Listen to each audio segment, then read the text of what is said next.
I never knew that being undone could feel so much like coming home. I wasn't prepared for the sheer velocity of it, the way it didn't ask for permission, but simply flooded the corridors of a house I thought I had locked tight against the storm. I stood there, trembling not from cold, but from a heat I had forgotten my body was capable of holding. It was a terrifying, beautiful shattering.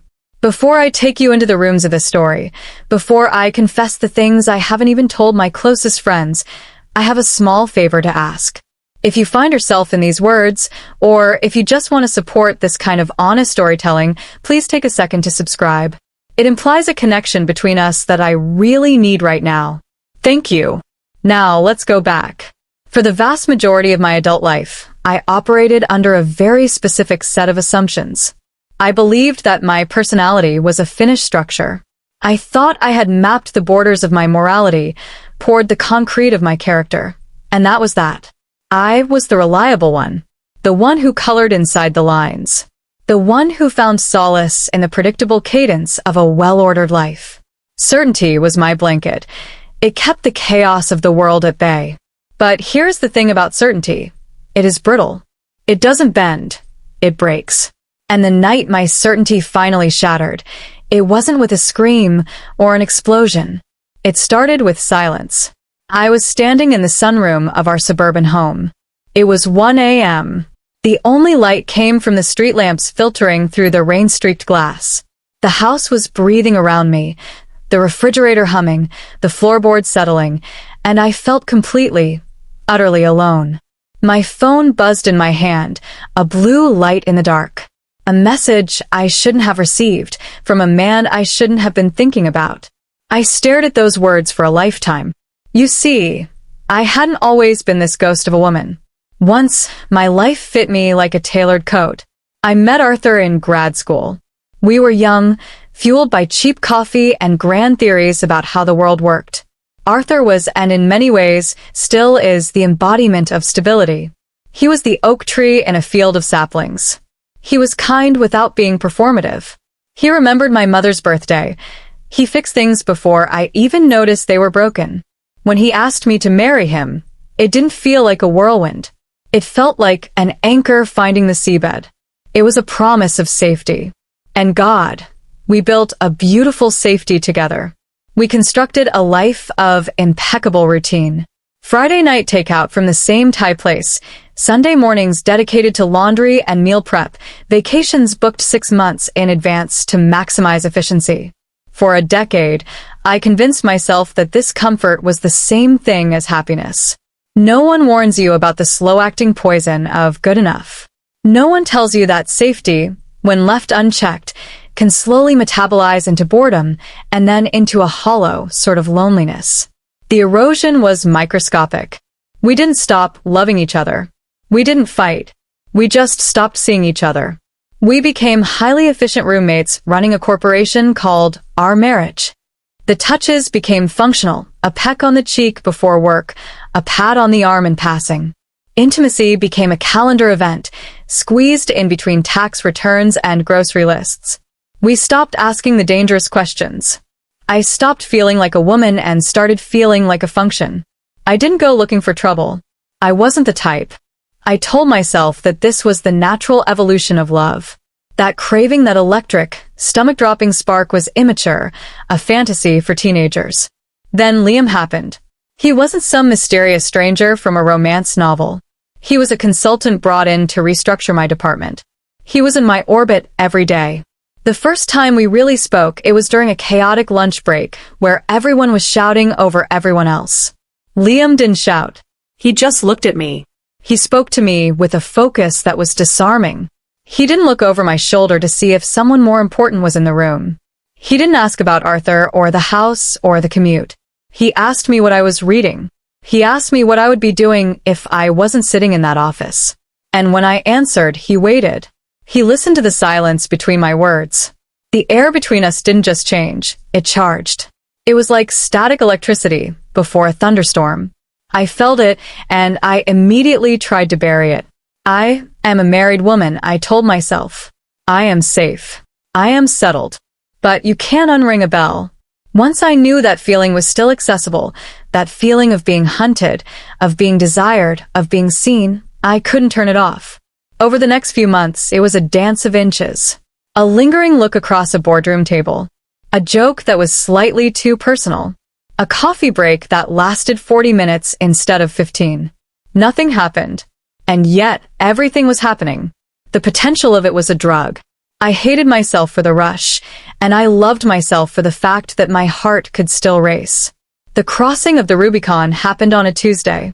Arthur was at a conference in Chicago. The house felt cavernous, echoing with his absence. Liam texted. It was professional on the surface, but the subtext was a screaming siren. He was at a jazz lounge a few blocks from my office. The music is good, he wrote. The company is lacking. I knew the moment I picked up my keys what I was doing. I knew the cliff I was walking toward. Walking into that dimly lit bar, seeing him in a booth in the corner, I felt like I was shedding a skin. I wasn't Arthur's wife. I wasn't the manager. I was just raw nerve endings. We talked, but the words didn't matter. We talked about architecture, about jazz, about the rain. But we were really talking about the space between our hands on the table. When the conversation lulled, he didn't fill it with chatter. He reached out and covered my hand with his. It wasn't aggressive. It was an invitation. And the feeling of his skin against mine didn't feel like a betrayal in that moment. It felt like oxygen. We left the bar. We went to his hotel.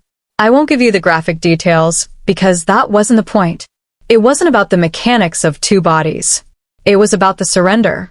It was about the way he looked at me, not as a fixture of his life, but as a discovery. It was the overwhelming, terrifying intensity of being wanted without condition, without history, without baggage. I remember pressing my forehead against the cool glass of the hotel window, looking down at the city lights, feeling my heart hammering against my ribs like a trapped bird, and thinking, I am still here. I still exist. I was terrified, not of being caught, but of the depth of my own hunger. I had been starving for years and hadn't known it until I finally ate.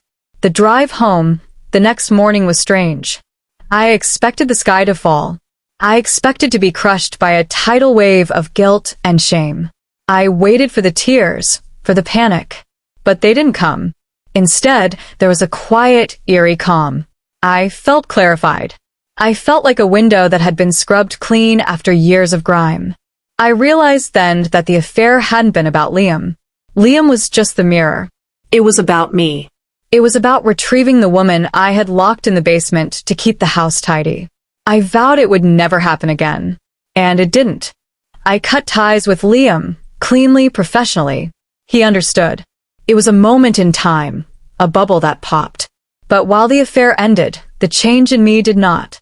I went back to Arthur, back to the Sunday roasts and the shared playlists. Arthur never knew. To the outside world, nothing had shifted. But internally, the tectonic plates had moved.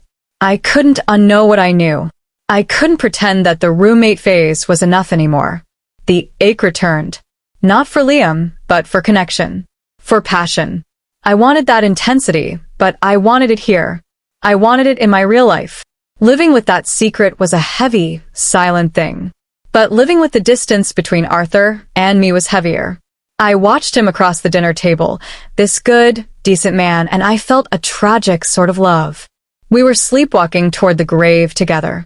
I spent 2 years in that limbo, wanting to speak, but choking on the words.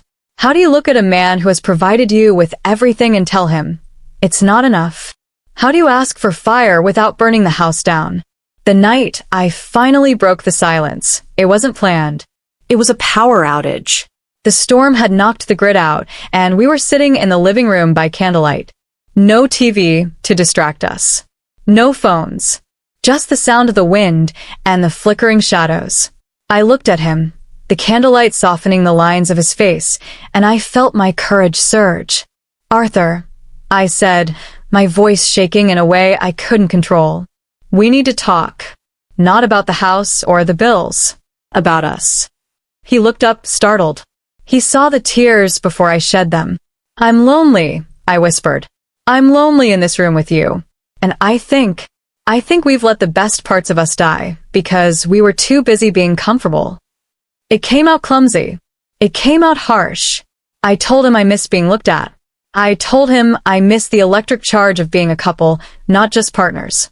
I didn't tell him about Liam. That was a burden I would carry alone, but I told him about the void that Liam had briefly filled. The silence that followed was thick enough to choke on. I saw the hurt in his eyes. It wasn't anger. It was a deep, confused wounding. He pulled away. He slept in the guest room that night. For 2 weeks, we barely spoke. The air in the house was brittle glass. I thought I had destroyed us. I thought, this is it. I flew too close to the sun, and now I lose everything. But Arthur is the oak tree. He doesn't break, he endures. One Saturday evening, I found him on the back porch, staring out at the yard. He had a bottle of wine and 2 glasses. He motioned for me to sit. He didn't yell. He took a long sip of wine and turned to me. I've been thinking, he said, his voice rough. I've been angry. I've been hurt. But mostly, I've been remembering. He looked at me, really looked at me, in a way he hadn't in years. I got lazy, he admitted. I thought having you was the finish line. I forgot that I have to keep earning you. And I'm lonely too, Elena. I just didn't know how to say it. We cried. We sat on that porch until the sun went down and the bugs came out, and we cried for the years we wasted being polite instead of being real. It wasn't a magic fix. The montage where everything is suddenly perfect is a lie. It was work. It was awkward date nights where we had to relearn how to talk to each other. It was therapy. It was forcing ourselves to touch, to kiss for longer than 3 seconds, to be present. But something shifted. The structure of our marriage had cracked, yes. But the light was finally getting in. I started choosing myself, not in secret, but in the open. I took up painting again. I spoke my mind more. And Arthur met me there. He stopped being just the provider and started being the pursuer again. We weren't trying to go back to who we were in our 20s. Those people were gone. We were building something new. A second marriage, with the same person. I still think about that night in the hotel sometimes. Not with longing, but with gratitude. It was the match that burned my fingers enough to make me drop the facade. It was the mistake that saved my life. Certainty is comfortable, my friends. But comfort is not the same thing as being alive. If you are sitting in a quiet room right now, feeling the hum of a life that fits you a little too loosely, don't wait for the fracture to happen to you. Break the glass yourself. Ask for more. Because the only tragedy greater than blowing up your life is realizing, at the very end, that you never really lived it.